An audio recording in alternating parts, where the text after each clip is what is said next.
You people always try this scam. Captain Robert Hansen towers over Dr. Freya Richardson, his white uniform gleaming under the cabin lights. He points toward the back of the plane like he's shooing away a pest. Economy now. The entire first-class cabin falls silent. Passengers crane their necks to watch, but Freya doesn't move. She calmly reaches into her jacket and produces a federal identification badge. Hansen's eyes narrow with contempt. Nice try, lady. Anyone can buy these online. He snatches the badge from her hands. Click. His silver lighter flares to life. The federal credentials curl and blacken in the flames as passengers gasp and fumble for their phones. Freya watches her ID burn, completely motionless. Her voice cuts through the chaos, ice cold and certain. Congratulations, Captain.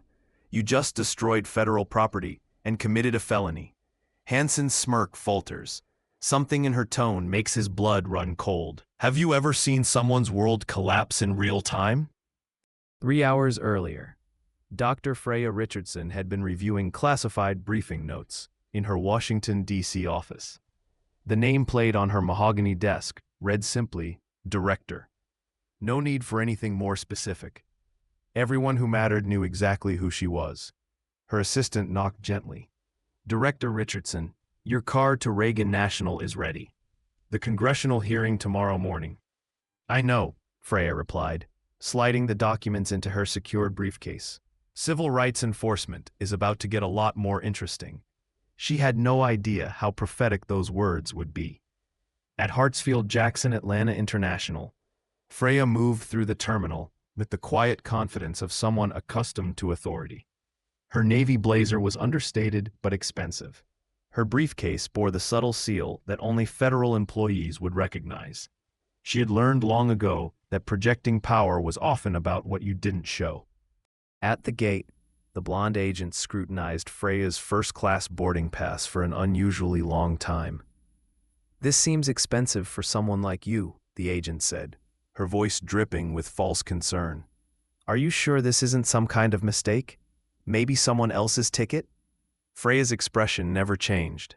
I'm quite sure. She dealt with this particular brand of skepticism her entire career. The assumption that a black woman couldn't possibly belong in spaces of power or privilege. It was exhausting, but it had also made her unshakable. Captain Robert Hansen was conducting his pre-flight walkthrough when Freya boarded. At 52, he carried himself like a man who'd never been questioned. 20 years of flying for Meridian Airlines had convinced him he was the ultimate authority on his aircraft. More importantly, he saw himself as a guardian of proper standards. Hansen prided himself on being able to spot trouble before it started. Drug dealers trying to flee jurisdiction. Criminals using stolen credit cards for expensive tickets. People who didn't belong in first class. His eyes locked onto Freya immediately. She settled into seat 2A, pulling out a tablet loaded with federal case files. Her phone buzzed with a text from the Deputy Attorney General. Ready for tomorrow's testimony on airline discrimination patterns? She smiled grimly. The timing was almost cosmic. Hansen approached slowly, clipboard in hand, had perfected this routine over the years. Official enough to seem legitimate, but personal enough to make his targets uncomfortable. Good afternoon, ma'am. I'm Captain Hansen, just doing a quick verification of our first-class passengers today. Had never done such verification with the elderly white businessman in 1A or the young white woman in 3B, chatting loudly on her phone about her family's vacation home. Freya looked up from her tablet. Is there a problem, Captain? Oh, no problem at all. It's just airline policy to verify documentation for certain passengers. I'm sure you understand. The words hung in the air like poison. Several nearby passengers had stopped their conversations to listen. The elderly businessman lowered his newspaper. The young woman paused her phone call. Freya reached into her jacket and produced her federal employee identification badge. The gold eagle gleamed under the cabin lights, but Hansen barely glanced at it. H, he said, his tone suggesting deep skepticism. Federal employee, huh? You know, we see a lot of fake badges these days. Anyone can order these things online for $20. I assure you, Captain, this badge is quite real. Well, let's just say I've learned to be cautious, especially with passengers who might be trying to, upgrade themselves improperly. The businessman in 1A shifted uncomfortably. This was getting awkward, but Hansen was just getting started. Tell you what, he continued, his voice loud enough for half the cabin to hear. Why don't you show me some additional identification? Something that proves you actually belong up here. Freya's fingers drummed once against her armrest, a tiny tale that most people would miss. But Shed learned patience in rooms where she was the only black face, the only woman, the only person under 60. This was just another Tuesday. Captain Hansen, she said quietly, I strongly advise you to reconsider this course of action. Something in her tone should have been a warning. The way she said his name, like she was filing it away. The absolute certainty in her voice. The fact that she hadn't raised her voice or shown any anger at all. But Hansen heard only what he wanted to hear, a bluff from someone who'd been caught. Ma'am, I'm going to have to ask you to gather your belongings. Security will escort you to your proper seat. He reached for his radio to call for backup. That's when Freya Richardson, director of the Federal Bureau of Investigation, decided she'd been patient long enough. Security to gate A7. We have a passenger situation that needs immediate attention. Hansen's voice crackled through his radio as he stared down at Freya with the satisfaction of a man who believed he'd just solved a problem. Around them, the first-class cabin had gone completely silent. Every passenger was now watching this unfold like a car crash in slow motion. The elderly businessman in 1A looked deeply uncomfortable. The young woman in 3B had stopped her phone call entirely, her mouth slightly open. A middle-aged couple across the aisle exchanged worried glances, but Hansen was in his element. This was his aircraft, his domain, his rules. Ma'am, I need you to stand up and gather your belongings. You'll be moved to an appropriate seat once security confirms your actual ticket status. Freya remained perfectly still, her hands folded in her lap. Captain Hansen, for the third time, I'm advising you to step back and reconsider. You're about to make a mistake that will follow you for the rest of your career. The only mistake here, Hansen announced loudly enough for everyone to hear, is someone thinking they can scam their way into first class with fake federal credentials. He held up her badge like it was evidence in a trial. Look at this thing. Probably printed it at home. You can buy these templates online for $20. A few passengers murmured among themselves. Hansen was playing to his audience now, confident in his authority. I've been flying for 20 years, people. I've seen every trick in the book. Drug dealers fleeing jurisdiction with stolen credit cards. Identity thieves using fake government IDs. People who think they can talk their way into seats they can't afford. Freya's expression never changed, but something shifted in her posture. A subtle straightening that suggested coiled steel beneath silk. Captain, you're making accusations without evidence. I've shown you my federal identification. I've provided my boarding pass. What exactly do you think gives you the right to detain a passenger based on your personal suspicions? My right? Hansen's voice rose. This is my airplane. I am the final authority on who belongs where, and I'm telling you that people like you don't belong in first class. The words hit the cabin like a physical blow. Several passengers audibly gasped. The businessman in 1A actually winced. Even the flight attendants who had been watching from the galley looked horrified. But Hansen was beyond caring about optics. Had committed now. In his mind, backing down would look weak. Furthermore, he continued, waving her badge in the air. I don't believe for 1 second that this is real federal identification. The government doesn't hire people like you for important positions. That's when Freya Richardson's famous patience finally reached its limit. Captain Hansen, she said, her voice dropping to a whisper that somehow carried through the entire cabin. You just made the most expensive assumption of your life. She stood slowly, her movements deliberate and controlled. Several passengers leaned forward, sensing that something significant was about to happen. Hansen mistook her movement for compliance. Finally, security should be here any minute to sort this out properly. Instead, Freya reached into her jacket again. This time she pulled out a different piece of identification, larger, more official, with a photo and federal seals that caught the cabin light. "Since you've decided to make this a public spectacle," she said, her voice now carrying the unmistakable tone of authority, "let me show you exactly who you're dealing with." Hansen barely glanced at the new ID. His arrogance had reached peak momentum. "Another fake," he scoffed. "Lady, you've got a whole collection of these things, don't you? What's next, going to tell me you're the president?" He snatched the identification from her hands just as he had with the badge. "You know what I think about fake federal IDs?" Hansen announced in the cabin. "I think they belong in the trash." That's when he made the decision that would end his career. Click. The silver lighter appeared in his hand like a magic trick. The flame danced for a moment, bright and hungry. "Captain, don't you dare," Freya started. But Hansen was beyond listening. With theatrical flair, he held both pieces of identification over the flame. "This is what happens to people who try to scam their way onto my aircraft with fake government credentials." The federal employee badge caught fire first, the plastic melting and curling as passengers gasped and reached for their phones. The larger identification followed, the official seals blackening as the flames consumed them. Hansen dropped the burning remnants into the aisle, grinding them under his heel for good measure. "There," he said with satisfaction, "problem solved." The cabin erupted in chaos. Passengers were pulling out phones, recording, whispering frantically to each other. The flight attendants looked like they wanted to disappear into the galley. Someone in the economy was standing up, trying to see what was happening.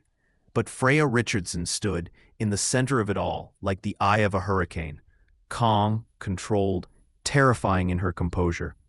"Captain Robert Hansen," she said, her voice cutting through the noise like a blade.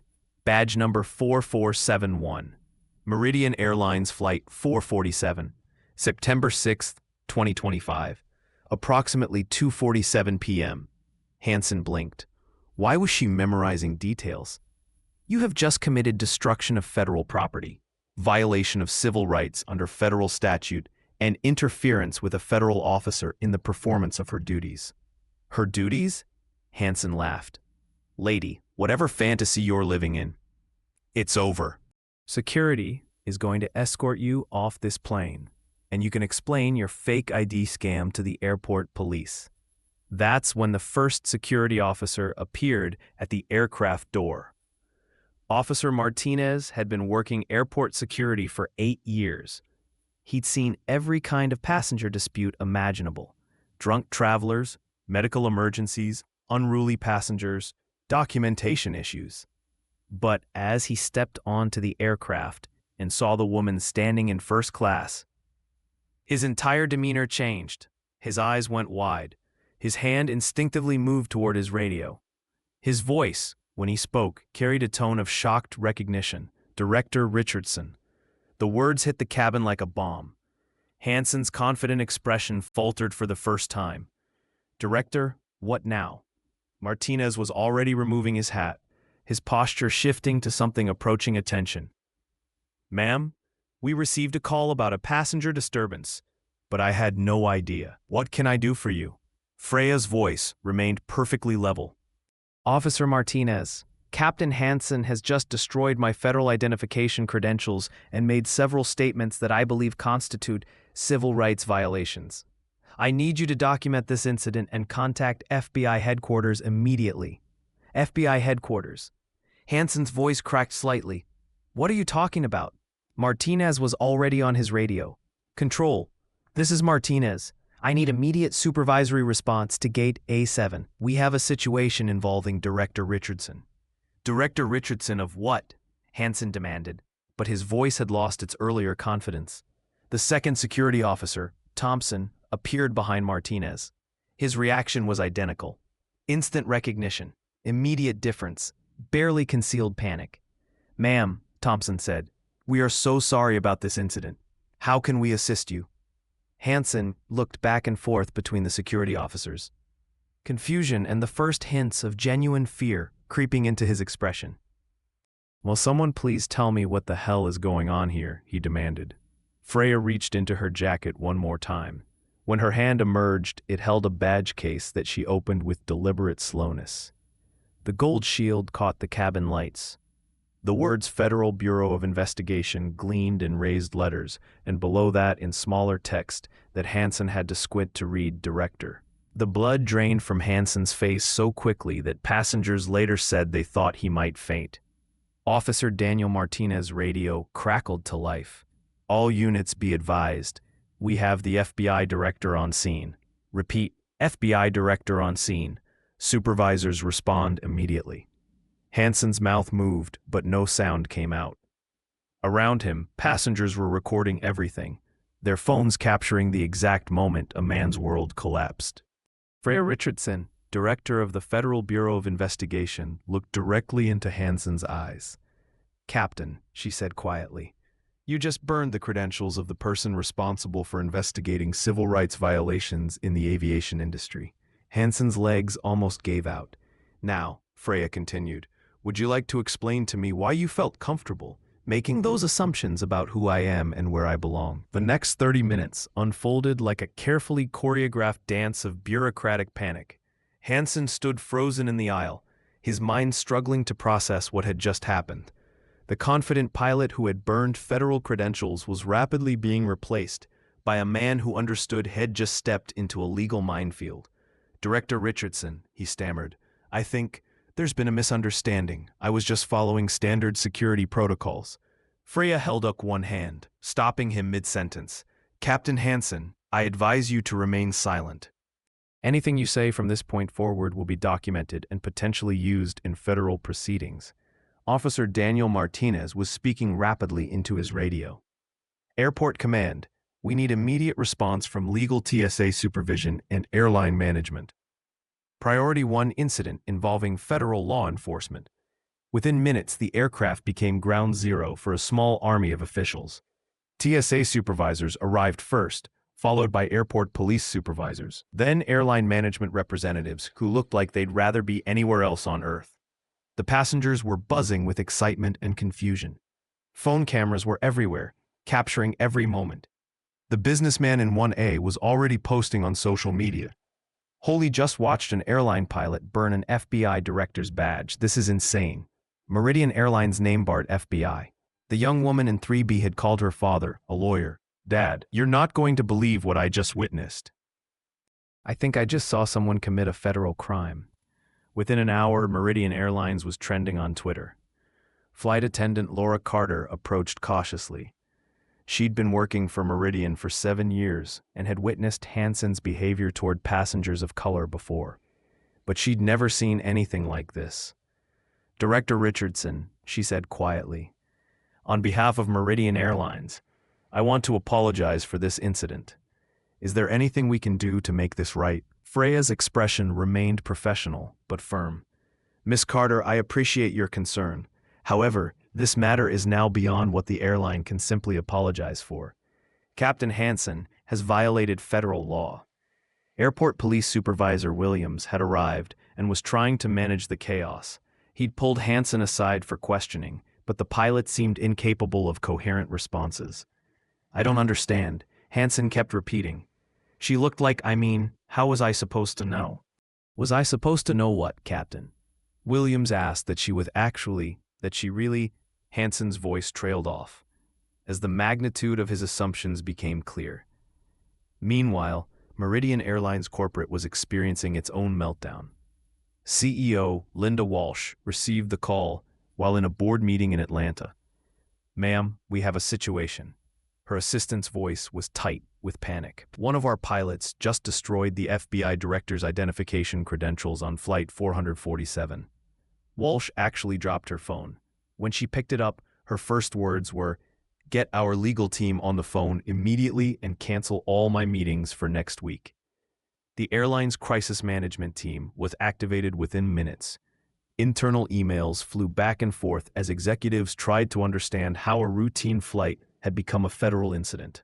From patricia.walsh@meridianair.com to legal.team@meridianair.com.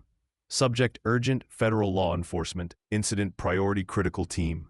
"We have a pilot who apparently burned FBI Director Richardson's credentials on Flight 447. Need immediate legal assessment and damage control strategy." This is not a drill. Back on the aircraft, FBI headquarters in Washington had been notified. Deputy Director Michael Morrison received the call and immediately understood the implications. Director Richardson was what? He asked his assistant. Racially profiled and had her credentials destroyed by an airline pilot. Sir, she's requesting immediate federal response. Morrison rubs his temples. This was going to be a long day. Activate our Civil Rights Division and get me the Attorney General on the phone. Within 2 hours, the incident had reached the highest levels of federal law enforcement. The Attorney General's office issued a statement. The FBI is investigating an incident involving discrimination against Director Richardson. We take civil rights violations seriously, especially when they involve federal law enforcement personnel. Hansen, meanwhile, was discovering that his union representative couldn't help him with federal crimes. Robert, his union rep, Mike Torres, said over the phone, "I can defend you against airline discipline, but if the FBI wants to press federal charges for destroying government property, that's way beyond what I can handle. You need a criminal defense attorney." The pilots' union issued their own statement distancing themselves from Hansen's actions. The Allied Pilots Association does not condone discrimination in any form. Captain Hansen's actions do not represent the values of our membership. By evening, the story had reached national news. CNN's breaking news banner read, "FBI Director's ID burned by airline pilot." Fox News led with shocking discrimination caught on video. The passenger videos had gone viral. Hansen's face was everywhere, along with the moment he burned federal credentials. Legal experts were already appearing on television to discuss the potential federal charges he could face. But perhaps most significantly, other passengers were coming forward. The airline's customer service lines were flooded with calls from people reporting similar incidents with Captain Hansen. Clara Santos called from Phoenix. "That pilot did the same thing to me last month. Asked for extra ID because I looked suspicious in first class." David Kim from Seattle. "Hansen made me show 3 forms of identification and asked how I could afford first class on an immigrant salary." A pattern was emerging, and now the FBI director herself had experienced it firsthand. As Hansen sat in his lawyer's office that evening, one thing was becoming crystal clear. He hadn't just made a mistake. He'd lit a fuse that was about to expose years of systematic discrimination, and Freya Richardson was exactly the right person to make sure justice was served. The full weight of what Captain Robert Hansen had done wouldn't become clear until the following morning, when America woke up to headlines that made the incident impossible to ignore. FBI Director racially profiled credentials burned by airline pilot. But the real story wasn't just about one bad day on an airplane. The real story was about who Dr. Freya Richardson actually was and why Hansen had just picked a fight with possibly the worst person in America to discriminate against. At 6 a.m., FBI headquarters released Director Richardson's complete biography to the media. The details painted a picture that made Hansen's assumptions seem not just wrong, but spectacularly catastrophically wrong.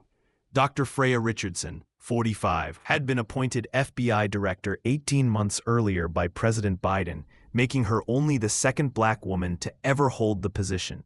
But her path to that office read like a blueprint for someone destined to confront exactly the kind of discrimination Hansen had displayed. Born in Birmingham, Alabama, Richardson had grown up during the height of the civil rights movement's legacy.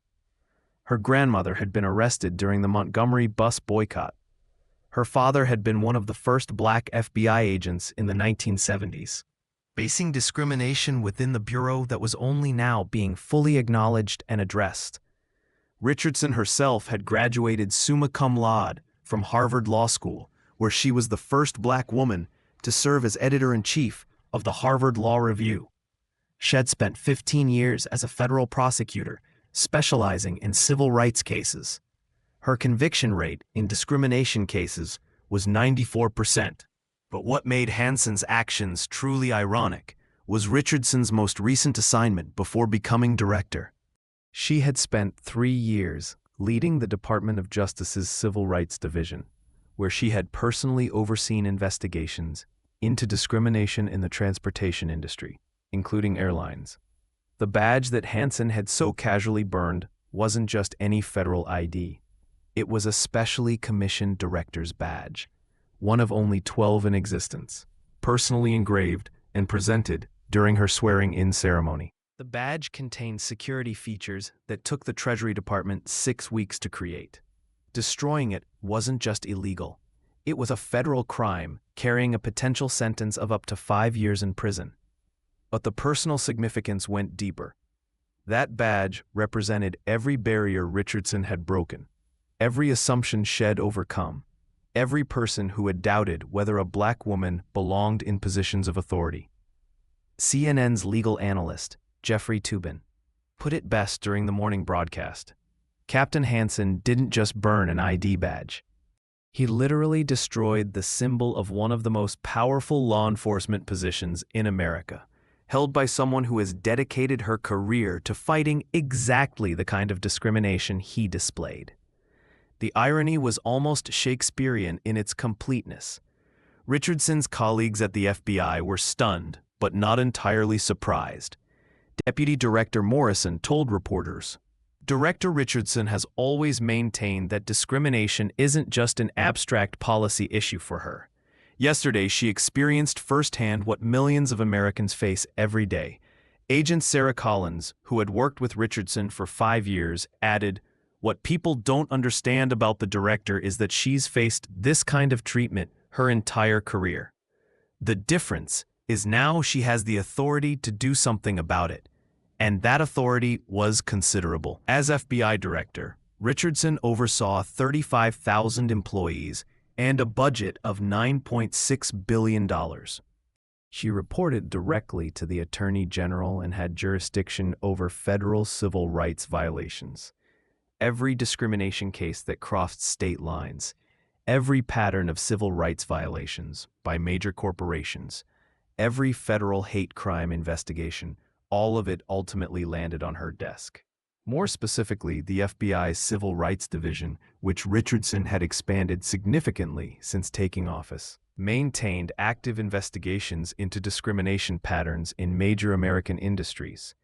The airline industry had been flagged as an area of particular concern following a surge in passenger complaints.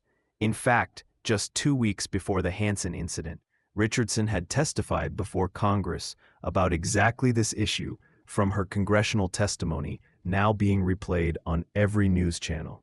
Discrimination in transportation doesn't just hurt individual passengers.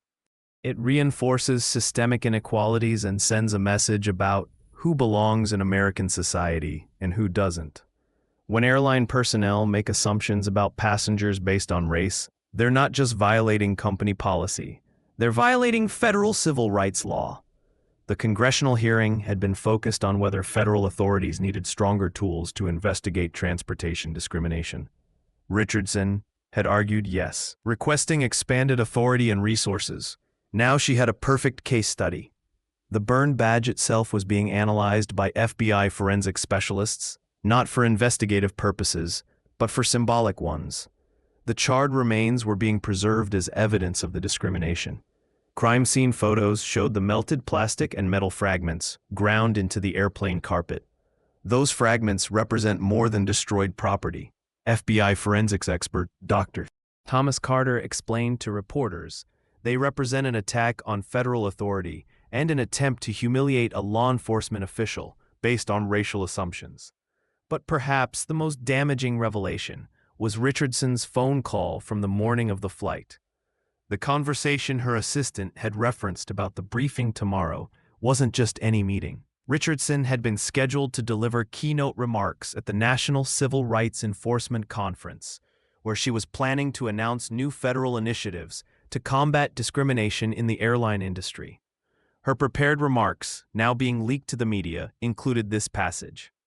"We cannot allow transportation companies to become gatekeepers of American society, deciding who belongs where, based on racial prejudice and stereotypes." The speech was titled, "Breaking Down Barriers, Ensuring Equal Access in American Transportation." Hansen had unknowingly targeted the exact person responsible for investigating and prosecuting the kind of behavior he'd displayed. Legal experts were calling it the most ironic civil rights case in decades. Captain Hansen essentially committed a federal crime against the person responsible for prosecuting federal crimes.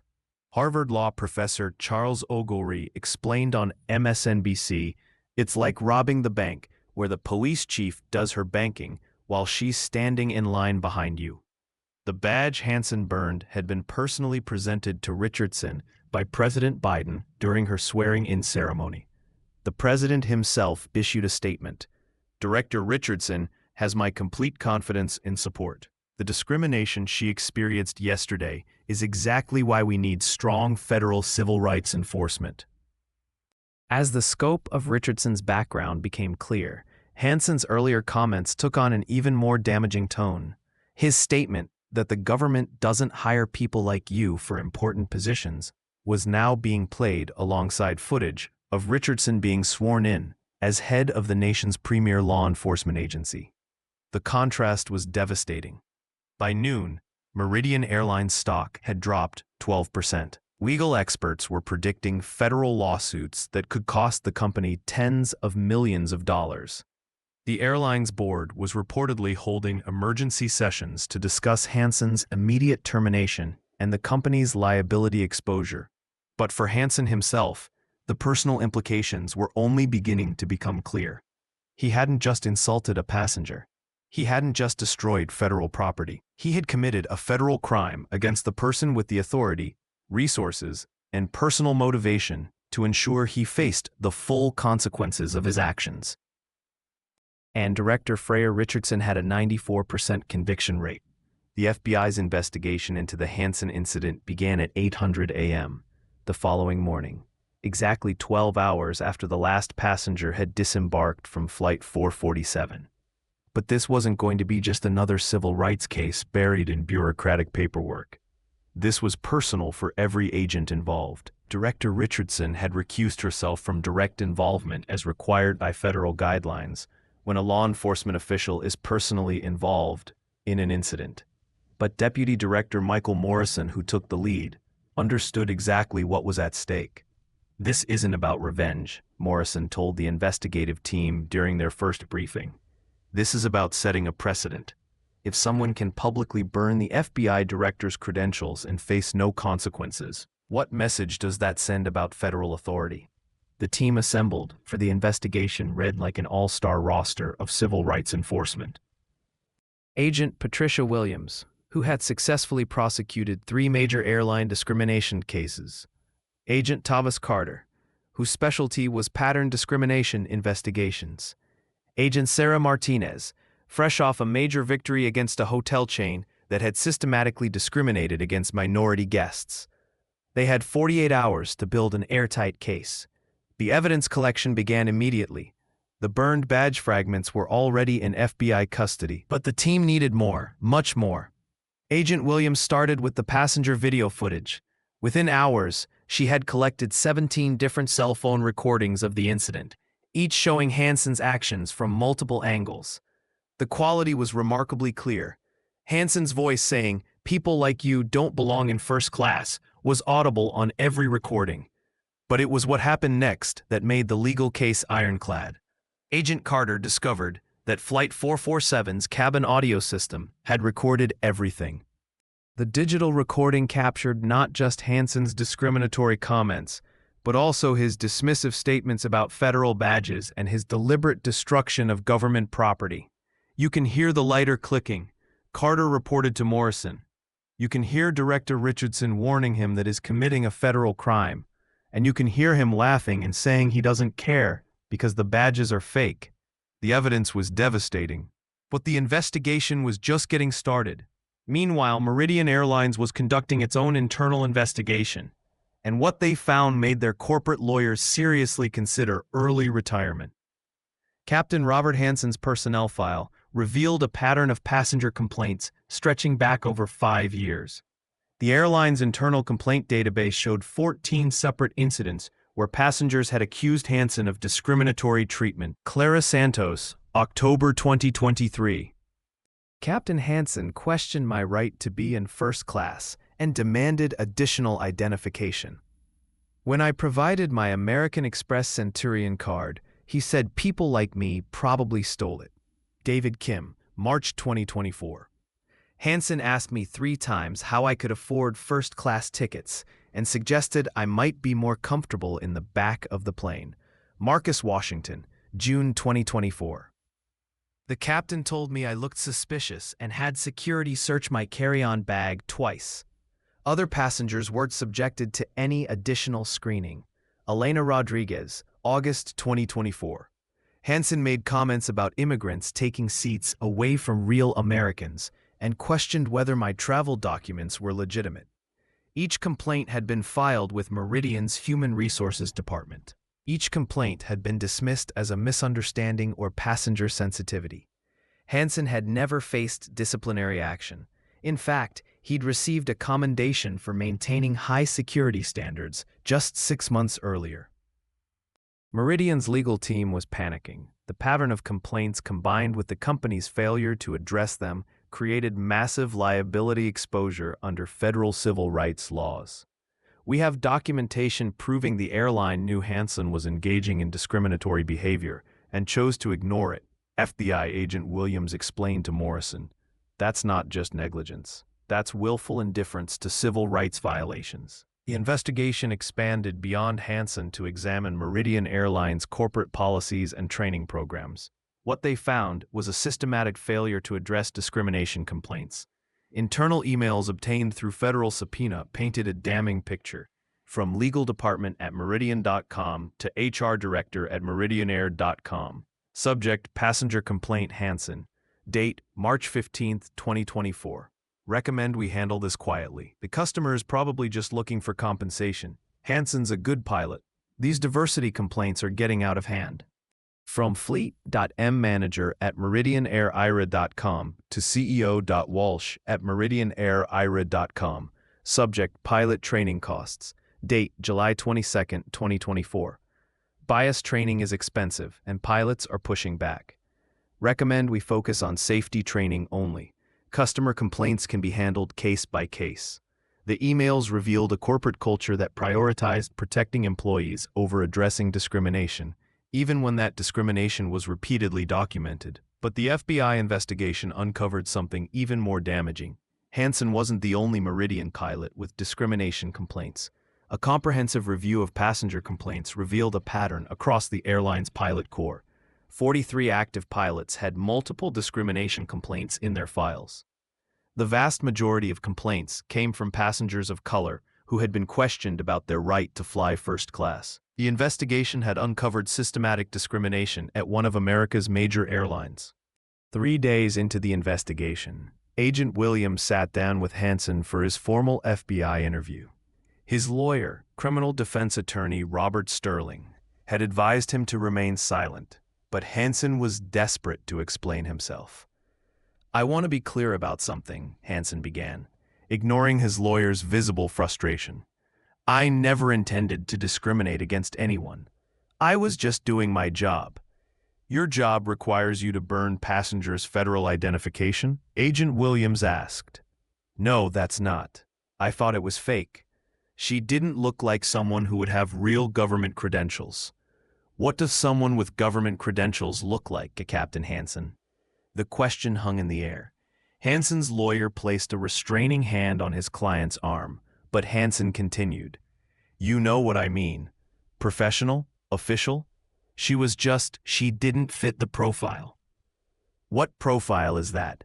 "Someone who belongs in first class. Someone who would have a real federal ID." Agent Williams let the silence stretch. Hansen was building the discrimination case against himself with every word.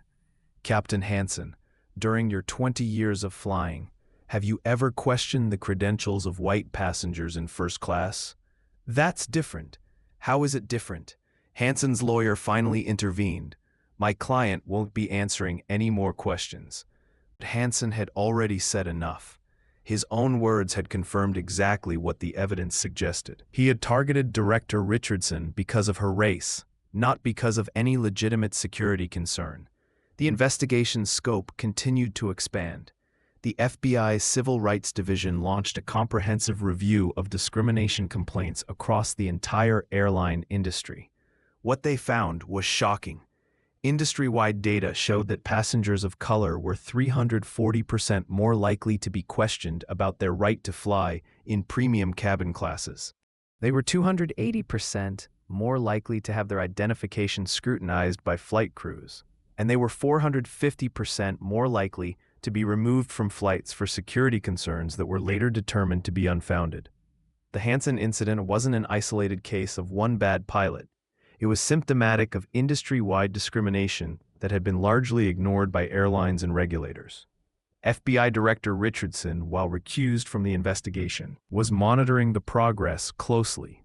The case was becoming exactly what she had hoped for when she took the FBI directorship. A clear example of how federal civil rights enforcement could create real change. During a secure phone call with Deputy Director Morrison, she outlined her vision for the case's broader impact. "Michael, this investigation needs to be a model for how we handle institutional discrimination. We can't just prosecute Hansen and call it victory. We need to address the systemic issues that allowed this behavior to flourish." What are you thinking? Pattern and practice investigation, full review of Meridian's policies, consent decree requiring comprehensive reform, and we use this case to send a message to every airline in America that discrimination will have serious federal consequences. The investigation had grown from a single incident into a comprehensive examination of civil rights in American aviation. Hansen's decision to burn Director Richardson's badge had inadvertently triggered the most thorough federal investigation of airline discrimination in decades. By the end of the first week, the FBI had collected over 300 hours of video evidence, interviewed 47 witnesses, analyzed thousands of internal airline documents, and identified a pattern of discrimination that affected thousands of passengers annually. Hansen's legal team was scrambling to negotiate a plea deal. Meridian Airlines board was discussing a complete leadership overhaul, and the airline industry was bracing for federal oversight that would fundamentally change how they treated passengers. All because one pilot made assumptions about who belonged where and chose the worst possible person to target with those assumptions. The system was finally working exactly as Director Richardson had always envisioned it should. 6 weeks after Captain Robert Hansen burned FBI Director Richardson's credentials, the consequences began to unfold with the precision of federal justice. The courtroom in the Northern District of Georgia was packed beyond capacity. Media representatives filled every available seat, while overflow crowds watched on screens in adjacent rooms. This wasn't just a criminal sentencing. It was a moment of reckoning for an entire industry. Hansen sat at the defendant's table, a shadow of the confident pilot who had strutted through Flight 447's cabin. His 20-year career was over. His pilot's license had been permanently revoked, his pension was gone, his reputation was destroyed, but the personal consequences were just the beginning. Federal Judge Laura Carter reviewed the case with the gravity it deserved. "Captain Hansen, you have pleaded guilty to destruction of federal property, violation of civil rights under federal statute, and interference with a federal officer. These are serious crimes that strike at the heart of equal treatment under law." Hansen's lawyer had negotiated the best deal possible: 18 months in federal prison, 3 years supervised probation, and a $50,000 fine. Hansen would also be required to complete 200 hours of community service with civil rights organizations. But Judge Carter wasn't finished. "More troubling than your individual actions, Captain Hansen, is what this case has revealed about systematic discrimination in the airline industry. Your behavior was not an isolated incident. It was part of a pattern that has affected thousands of American travelers." The FBI's investigation had uncovered discrimination complaints against 127 Meridian Airlines employees across 17 states. The pattern was undeniable and damning. As Hansen was led away to begin his sentence, the real consequences were just beginning for Meridian Airlines. CEO Linda Walsh resigned in disgrace, followed by the entire senior leadership team. The company faced $47 million in federal fines and was required to enter a comprehensive consent decree overseen by the Department of Justice. The consent decree required Meridian to implement mandatory bias training for all customer-facing employees every 6 months. Fire any employee with substantiated discrimination complaints. Install federal monitors in major hubs to observe passenger interactions. Pay $15 million into a victim compensation fund. Submit to 5 years of federal oversight with surprise compliance audits. But the most significant consequence was the precedent the case established industry-wide. Within weeks, United Airlines voluntarily implemented similar reforms. Delta announced a comprehensive review of its passenger complaint procedures. American Airlines hired a chief diversity officer specifically for customer interactions. The Federal Aviation Administration issued new regulations requiring all airlines to report discrimination complaints to federal authorities within 48 hours. The Department of Transportation announced that civil rights violations would now affect airlines' route allocations and airport access privileges. Director Richardson, speaking at a press conference following Hansen's sentencing, put the broader implications in perspective. This case represents more than justice for one incident of discrimination. It represents a fundamental shift in how our federal government will respond to civil rights violations in transportation. Airlines are public accommodations, and every American has the right to travel with dignity, regardless of their race, ethnicity, or appearance. The impact extended beyond airlines. Hotel chains began reviewing their check-in procedures. Rental car companies implemented new anti-discrimination training. The entire travel industry understood that federal civil rights enforcement had entered a new era. For the passengers who witnessed the original incident, the resolution brought a sense of vindication they hadn't expected. Maria Santos, who had filed her own discrimination complaint against Hansen, received a $25,000 settlement from Meridian Airlines. "I never thought anything would come of my complaint," she told reporters. "But seeing Hansen held accountable gives me hope that things are actually changing." Jason Kim used his settlement to establish a scholarship fund for students studying civil rights law. If my bad experience on that flight can help train the next generation of civil rights lawyers, then something good came from it. The businessman from Seat 1A, who had witnessed the entire incident, became an unlikely advocate for airline passenger rights. "I've flown first class for 20 years and never noticed the discrimination that passengers of color face. This case opened my eyes to problems I should have seen all along." The flight attendants who witnessed Hansen's behavior were required to undergo additional training, but several voluntarily enrolled in civil rights advocacy programs. Flight attendant Laura Carter became a vocal advocate for passenger dignity training in the airline industry. Even Hansen's union, initially defensive about the case, eventually acknowledged the need for change. The Allied Pilots Association implemented new ethics training requirements and established a confidential reporting system for pilots to report discriminatory behavior by colleagues. The ripple effects continued for months. Law schools began teaching the Hansen case as an example of effective civil rights enforcement. Business schools used Meridian's failures as a case study in corporate accountability. Most importantly, discrimination complaints on airlines dropped by 68% in the 6 months following Hansen's sentencing. Not because discrimination had disappeared, but because airlines were finally taking complaints seriously and addressing problems before they escalated. Director Richardson had achieved exactly what she had hoped for: systemic change that protected the rights of all travelers. 1 year later, Director Freya Richardson stood before the National Civil Rights Enforcement Conference, the same conference where she had originally planned to speak the day after Hansen burned her credentials. But now, her speech carried the weight of real-world victory. "A year ago, I experienced firsthand the discrimination that millions of Americans face when they travel," she began, her voice carrying the quiet authority that had never wavered, even in that airplane cabin.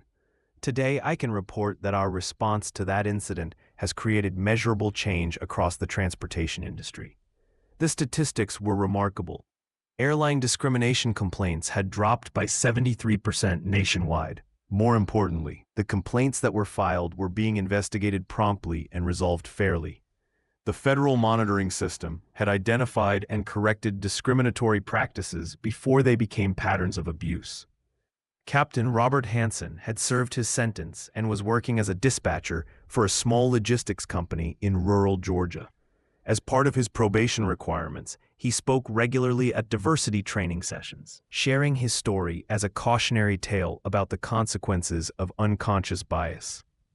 "I thought I was protecting my aircraft and my passengers," Hansen told a recent training session, "but I was really just protecting my own prejudices. I made assumptions about someone based on how they looked, and those assumptions destroyed my career and hurt an innocent person. Don't make the same mistake I did." His presentations were powerful, precisely because of their authenticity. Hansen's transformation from perpetrator to advocate wasn't complete. Redemption takes time, but his willingness to acknowledge his mistakes had helped train thousands of airline employees. Meridian Airlines had become an unlikely success story. Under new leadership and federal oversight, the company had transformed its culture so completely that it won the Department of Transportation's Excellence in Customer Service Award just 6 months after the Hansen incident. Their passenger satisfaction scores among minority travelers had improved by 340%. The broader impact continued to unfold. The Hansen case had inspired similar investigations in the restaurant industry, retail chains, and financial services. Federal civil rights enforcement was no longer reactive. It was proactive, using data and pattern recognition to identify discrimination before it became systematic. Director Richardson's burned badge had been replaced, but the original fragments were now on display at the FBI Academy in Quantico, part of the Civil Rights Training exhibit. New agents studied the case as an example of how individual courage and institutional support could create lasting change. "The lesson isn't that discrimination has been eliminated," Richardson concluded her speech. "The lesson is that when we shine light on these problems and respond with appropriate consequences, change is not only possible, it's inevitable."